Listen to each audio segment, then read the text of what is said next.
Every morning for 5 days, David Carter left his 8-year-old son at the breakfast table and walked next door to fix something in Rachel Morrison's house.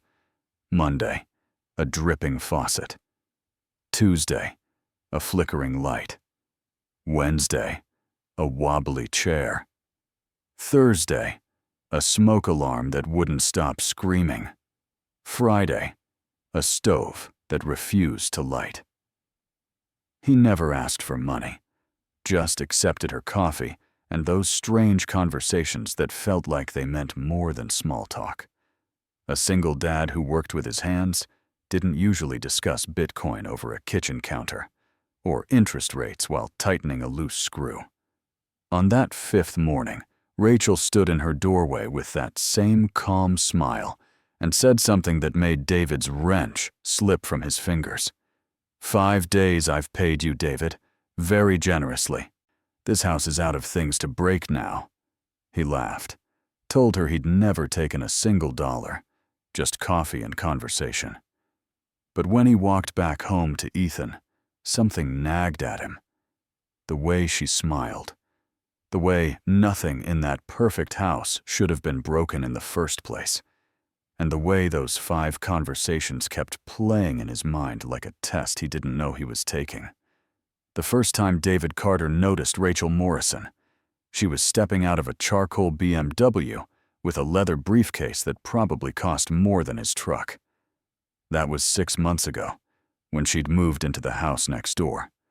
Their neighborhood in northeast Portland wasn't fancy, just quiet streets lined with craftsman homes and maple trees that turned gold every October.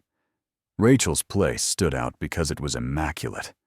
Fresh paint, tidy garden, the kind of house that made you wonder what she did for a living and why she'd chosen to live alone in a 3-bedroom next to a single-dad electrician and his kid.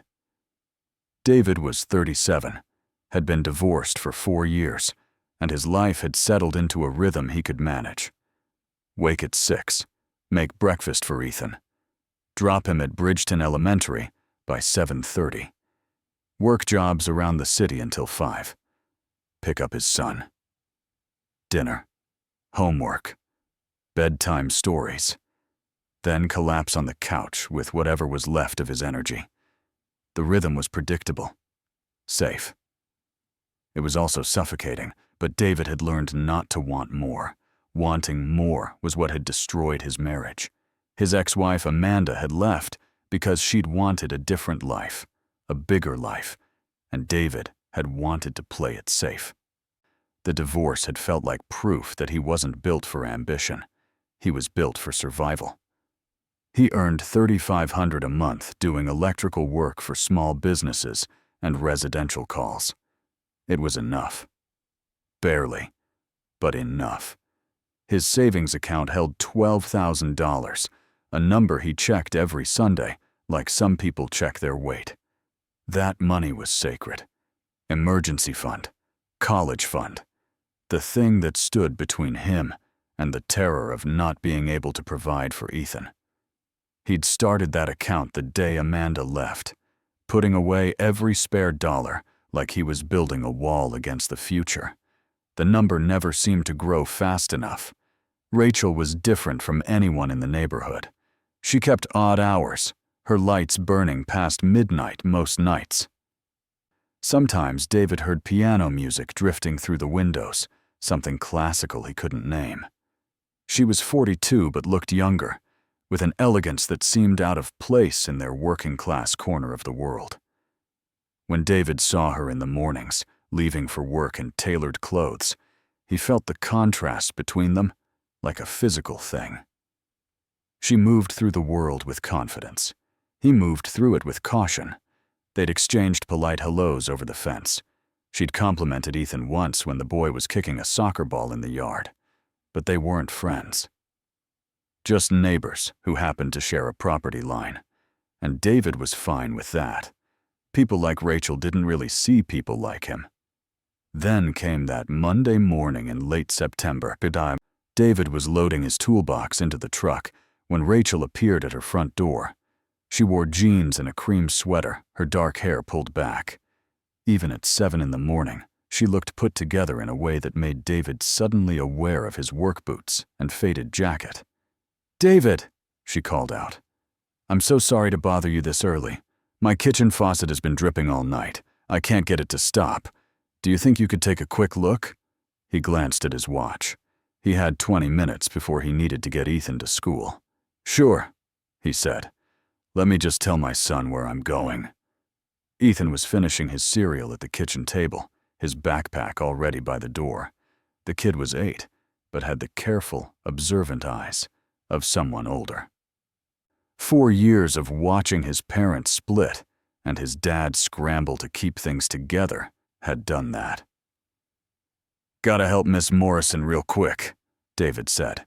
"Eat slow. I'll be right back." Ethan nodded, spooning Cheerios into his mouth without looking up.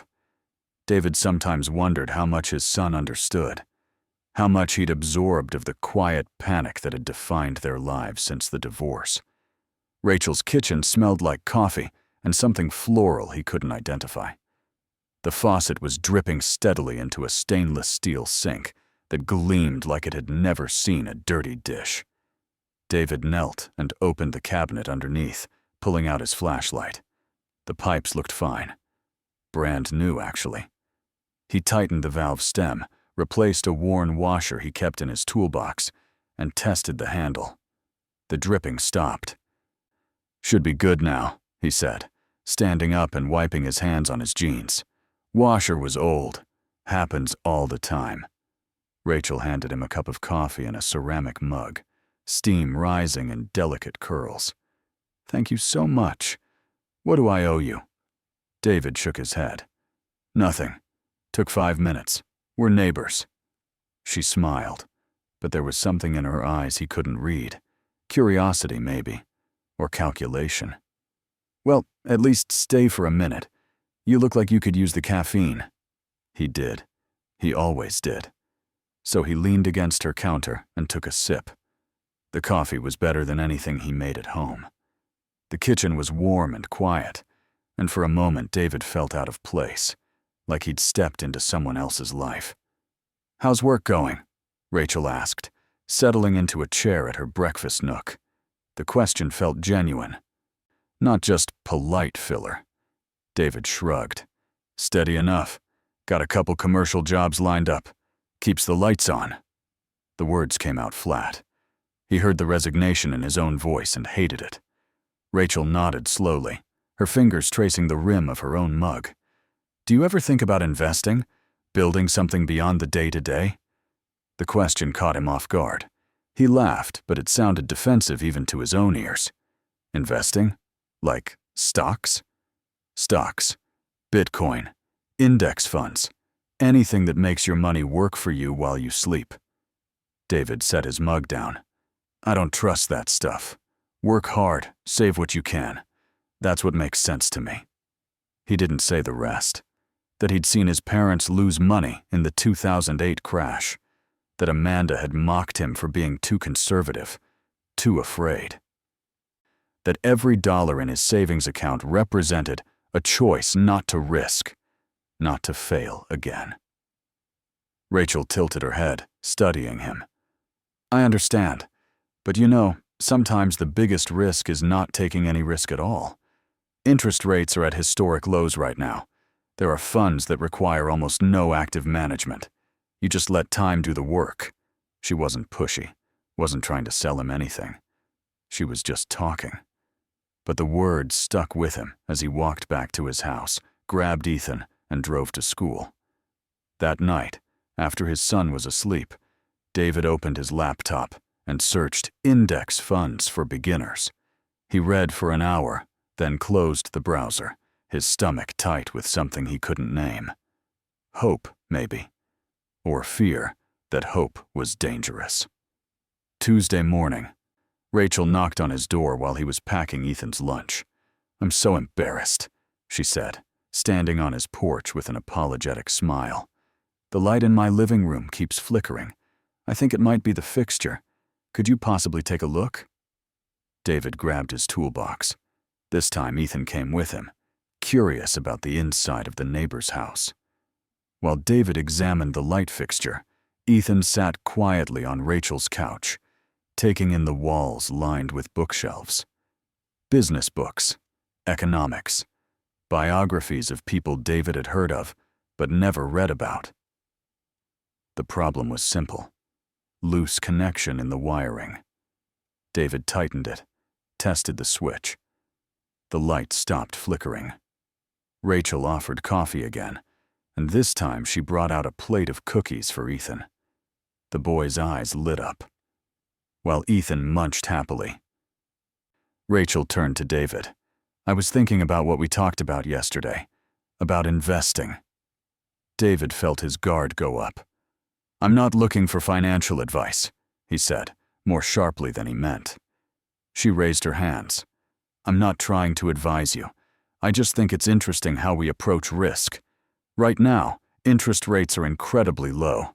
Some people see that as a time to borrow, to leverage." David frowned. "Borrow? I hate debt."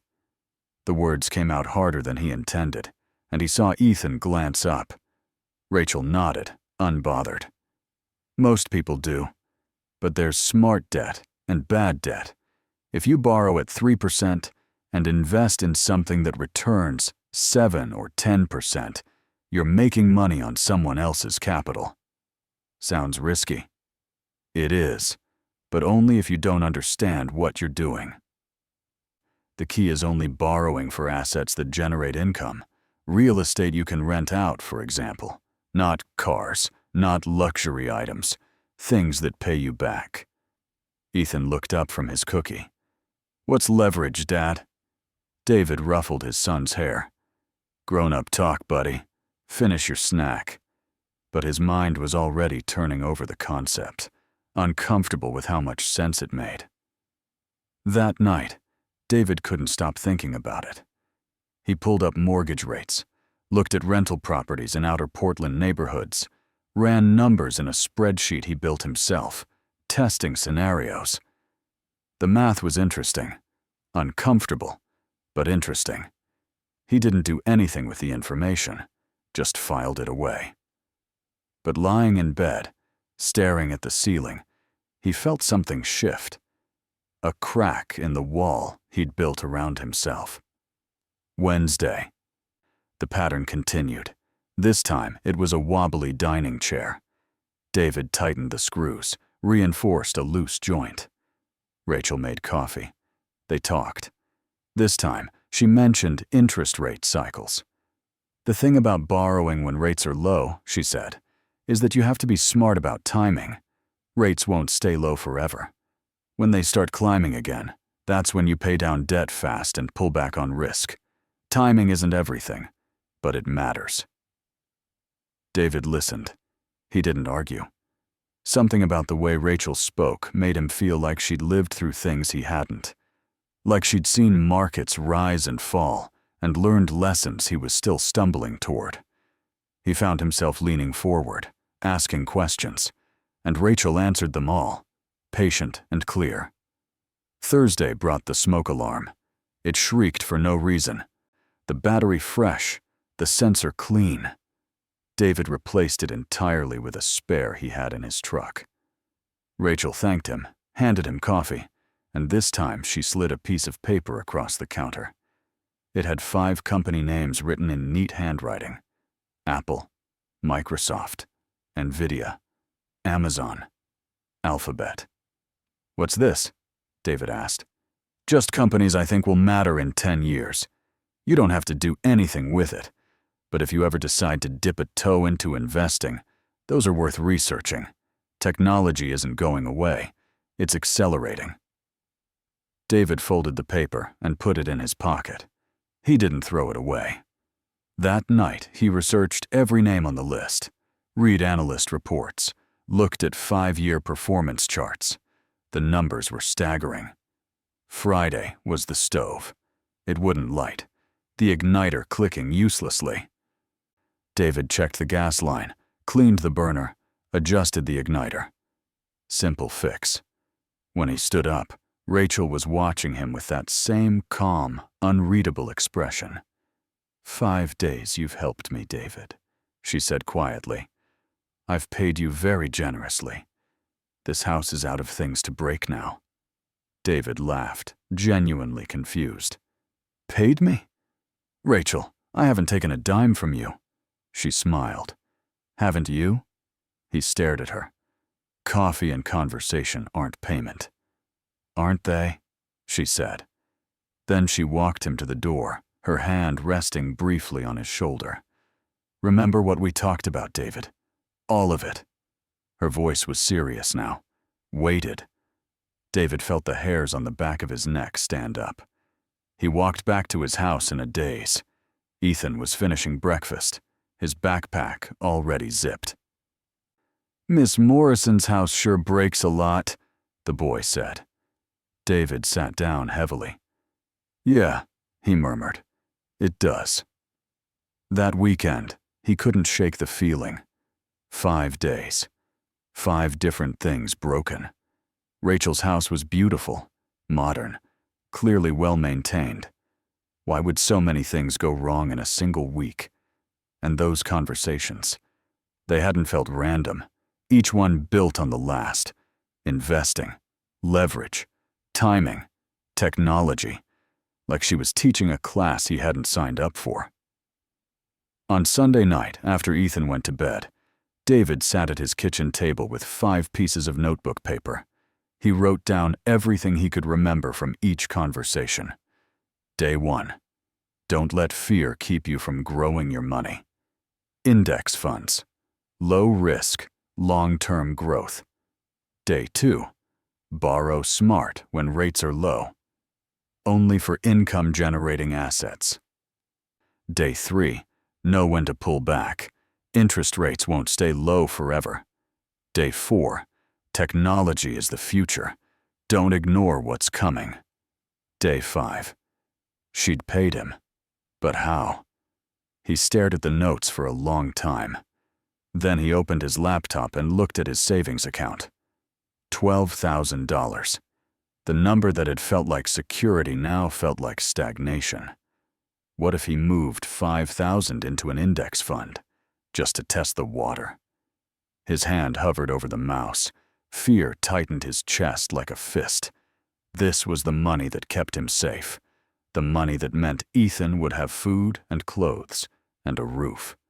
The money that said David hadn't completely failed as a father. Moving it felt like betraying that promise. He thought about Amanda, about how she'd accused him of being too scared to dream, about the night she'd packed her bags and told him she couldn't live small anymore. He'd stood in the doorway of their bedroom, silent, because part of him had believed she was right. His finger trembled on the mouse. He could hear his heartbeat in his ears. This wasn't just about money. It was about whether he was brave enough to be different than he'd always been. Whether he could trust something beyond his own fear. He thought about Rachel's voice. Sometimes the biggest risk is not taking any risk at all. He thought about Ethan, asleep down the hall, and the future that $12,000 could never fully buy. And then, before he could stop himself, he clicked, opened a Vanguard account, transferred $5,000 into a broad market index fund, confirmed the transaction. The screen blinked. Processing. Complete. David sat back, his hands shaking. The room felt too quiet. He'd just done something irreversible, and the weight of it pressed down on his chest like he couldn't breathe. What if he'd just thrown away Ethan's future? What if the market crashed? What if this was the stupidest thing he'd ever done? He closed the laptop and sat in the dark, his heart pounding like he'd just stepped off a cliff. Sleep didn't come easy that night. When it did, he dreamed of falling. The first month, nothing happened. The account balance barely moved. David checked it obsessively, watching the tiny fluctuations with a knot in his stomach. Some days it was up $20, other days down $30. He felt sick every time the number went red. By the third month, it had grown to $5,200. By 6 months, $6,200. A 24% return. David stared at the screen, unable to believe it. Technology stocks were surging. The companies Rachel had listed were leading the charge. He'd made $1,200 by doing absolutely nothing. The realization was dizzying. This was what she'd meant. Money working while you sleep. David started reading financial news during his lunch breaks, listening to podcasts about investing while he drove between job sites. A world he'd dismissed as too complicated for someone like him suddenly felt accessible. He learned about diversification, about rebalancing, about the difference between growth and value. And slowly, carefully, he started to believe he could understand this, that it wasn't just for people like Rachel, it was for anyone willing to learn. But the real test came when he decided to buy property. He found a small 2-bedroom condo in Gresham listed at $180,000. It needed work, but the bones were good. David ran the numbers 100 times. If he borrowed $150,000 at 3.8% interest and rented it for $1,400 a month, he'd clear about $400 after the mortgage. It wasn't much, but it was passive income, money that came in whether he swung a hammer or not. The idea terrified him. Borrowing that much money felt like standing at the edge of a canyon and being asked to jump. The first bank turned him down. His income wasn't high enough, they said. Too risky. David walked out of that meeting feeling like he'd been slapped, like the world was confirming what he'd always suspected, that he wasn't built for this. That people like him didn't get to take big swings. But then he tried a smaller credit union. They approved him. Barely. He used his remaining savings and the gains from his index fund as a down payment. Signed the papers with shaking hands, his signature looking shaky and uncertain. Walking out of the loan office, David felt like he'd just signed away his life. The debt sat on his chest like a stone. For 2 months, the condo sat empty while David poured every spare dollar into fixing it up. He worked on it nights and weekends, Ethan helping when he could. New paint, refinished floors, updated fixtures. There were nights David sat alone in the middle of the gutted living room, his hands blistered and aching, and wondered what the hell he was doing. The condo felt like a mistake, an expensive, stupid mistake.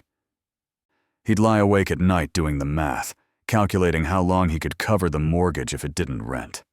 3 months, maybe 4. Then he'd be ruined. One Saturday, David was sanding the bedroom floor when the sander broke, just stopped working. He sat there on the dusty floor, exhausted and covered in sawdust, and felt something crack inside him. He put his head in his hands and let himself cry. Not loud, just quiet, tired tears that came from a place deeper than he wanted to admit. He was so scared. Scared he'd fail.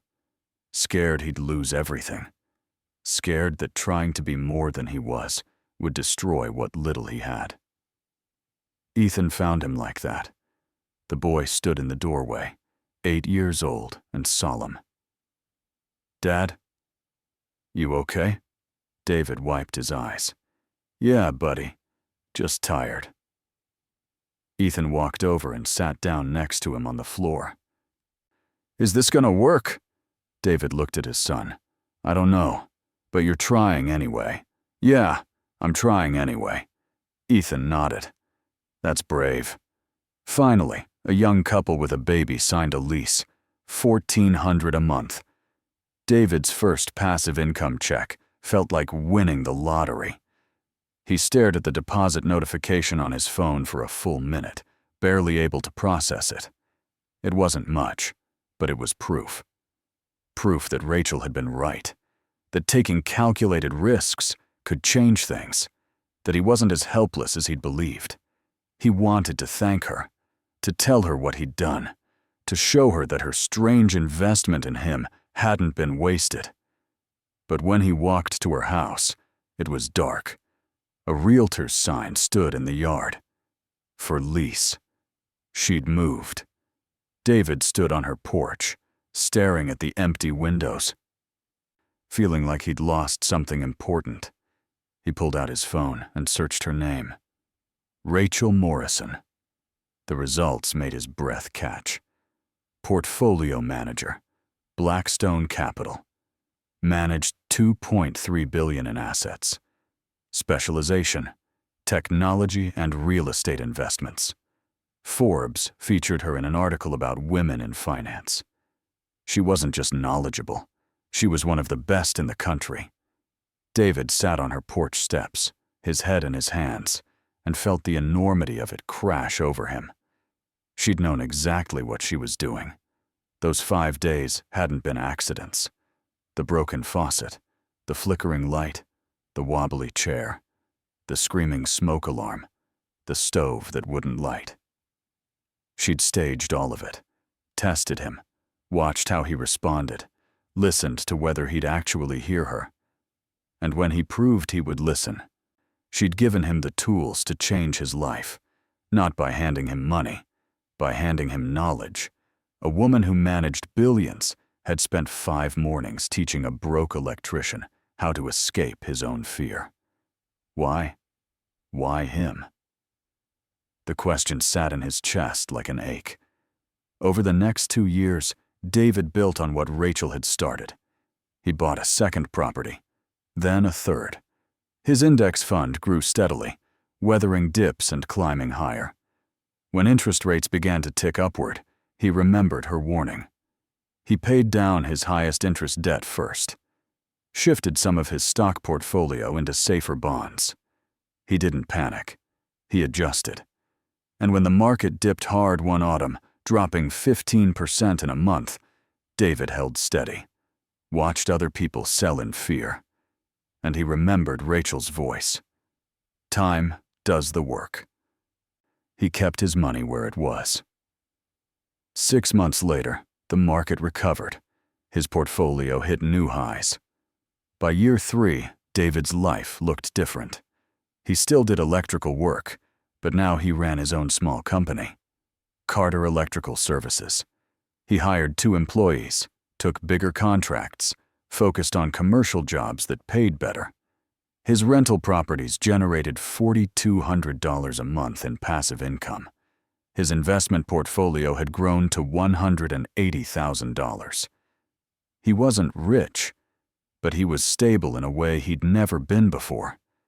He could breathe, could plan, could imagine a future that didn't terrify him. And Ethan was thriving. The boy was 11 now, curious and confident. He'd started asking David to teach him about money, about how investments worked. They spent evenings reviewing David's spreadsheets together, Ethan pointing out patterns David hadn't noticed. "Dad," Ethan said one night, "do you think you would have done all this if Miss Morrison hadn't moved in next door?" David looked at his son. The question was so direct, so clear-eyed. "No," he said honestly. "I don't think I would have." "Why not?" David thought about how to answer that. "Because I was scared.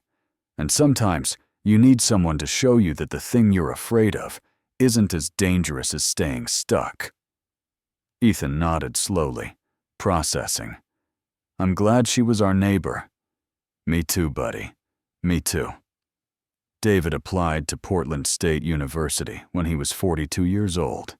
Business and economics program, evening classes, so he could still work during the day. The admissions essay asked him to describe a transformative moment in his life.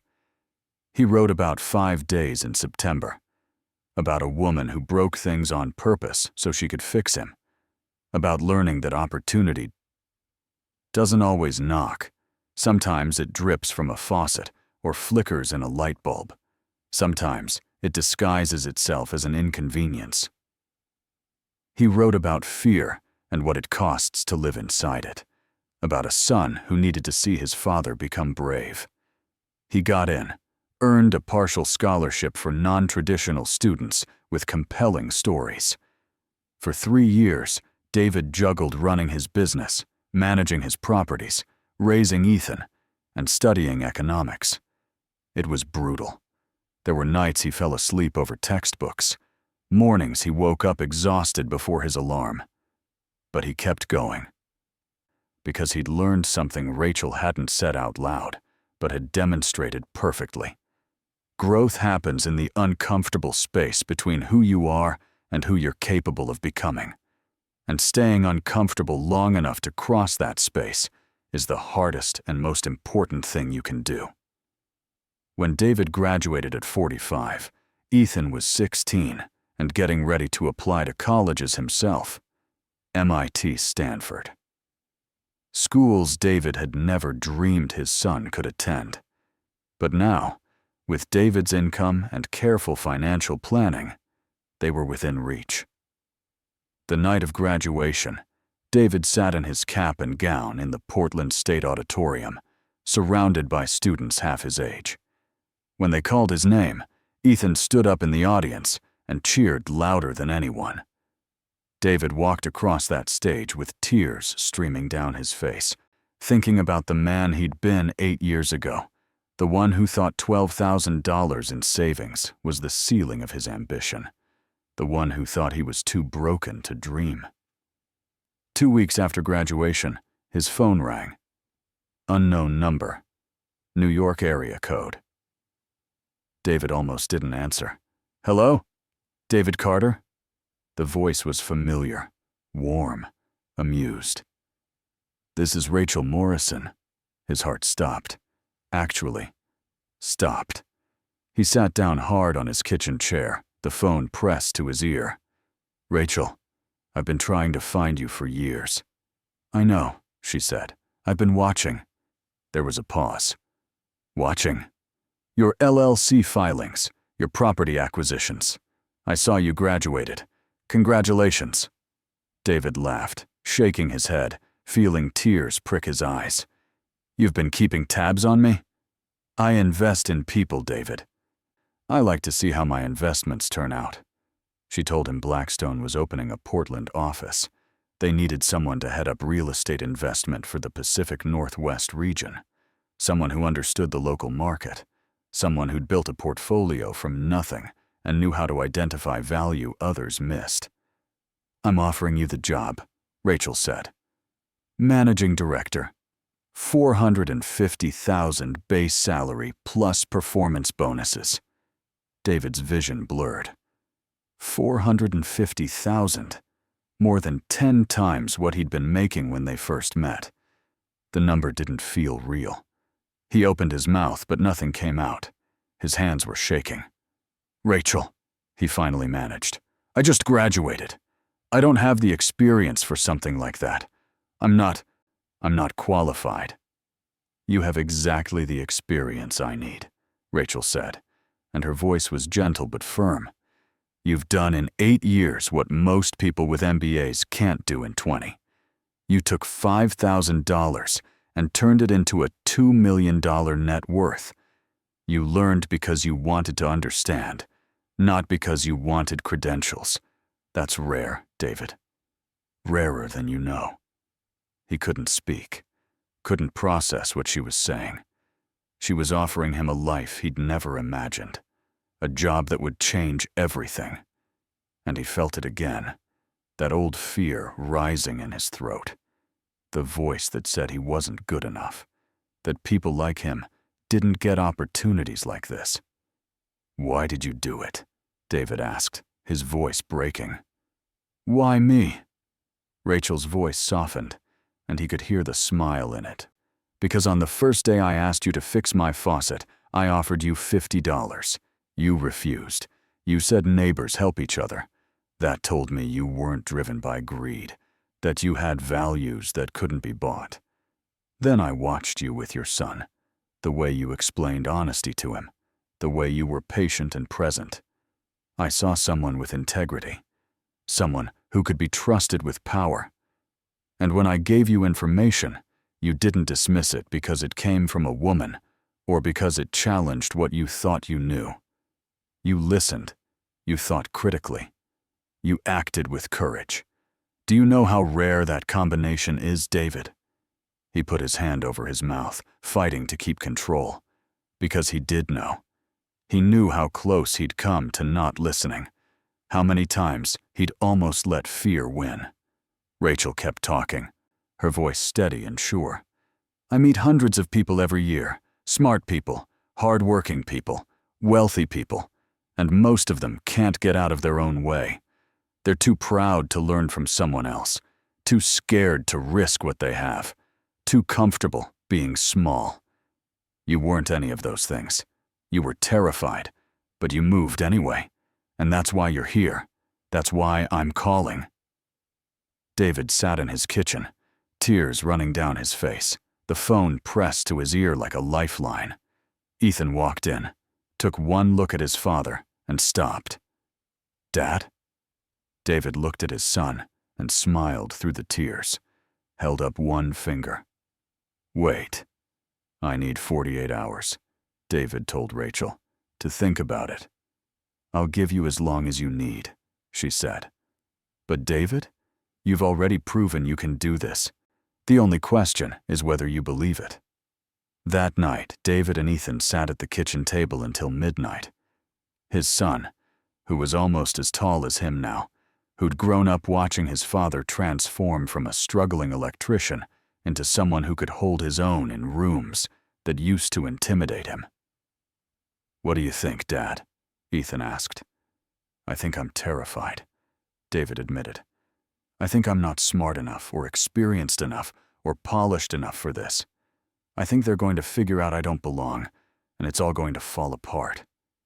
Ethan looked at him with those two old eyes. You said the same thing before you bought the first condo, and the second one, and when you applied to college. David nodded. I know. But you did all those things anyway. Yeah, Ethan leaned forward. Dad, being scared just means it matters. If you weren't scared, it wouldn't be worth doing. David reached across the table and grabbed his son's hand, squeezed it.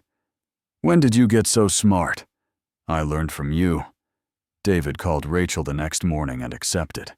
3 months later, he was on a plane to New York for training.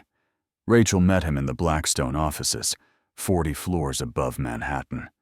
She looked exactly the same. Elegant, calm, unreadable. But when she shook his hand, there was warmth there. Real warmth. Welcome to the team, she said. They talked strategy for hours. She asked his opinion on Portland neighborhoods, on development trends, on where he saw growth. And David realized something profound. He wasn't out of his depth. He'd lived this. He'd studied it. He'd earned his place here. He belonged. At the end of the day, they stood on the rooftop terrace, the city sprawling below them in a glittering grid. The sun was setting, painting the buildings gold. Can I ask you something?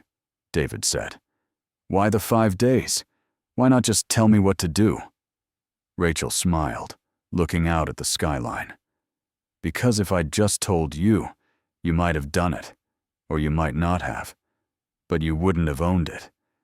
You needed to choose it yourself, to wrestle with the fear and the doubt and decide you were worth the risk. I couldn't give you that.